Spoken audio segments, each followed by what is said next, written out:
I am the Tofu Golem. Please enjoy the video. You start by picking a single music file and placing it in the same folder as your presentation so PowerPoint keeps the link intact.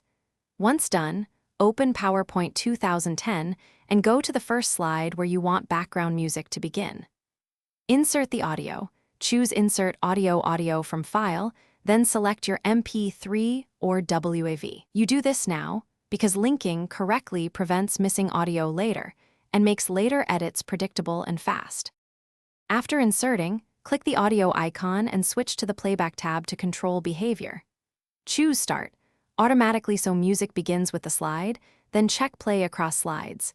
This tells PowerPoint to continue audio beyond the initial slide. If you want uninterrupted music, enable Loop until stopped so the track repeats for the presentation length. Make sure to trim the audio or set volume if needed. These tweaks stop abrupt cuts and keep levels consistent with your narration or slide transition. You finish by running the slideshow from the first slide to confirm the music plays across all slides and loops as intended. If the audio stops early, recheck the playback settings and reinsert the file from the same folder. Broken links are the most common issue. Make sure to save the presentation as a PPTX and keep the audio file with it. If problems persist, embed by converting audio format or recreating the audio object on a new slide to reset link behavior. Thanks for watching. Consider subscribing if we helped you today.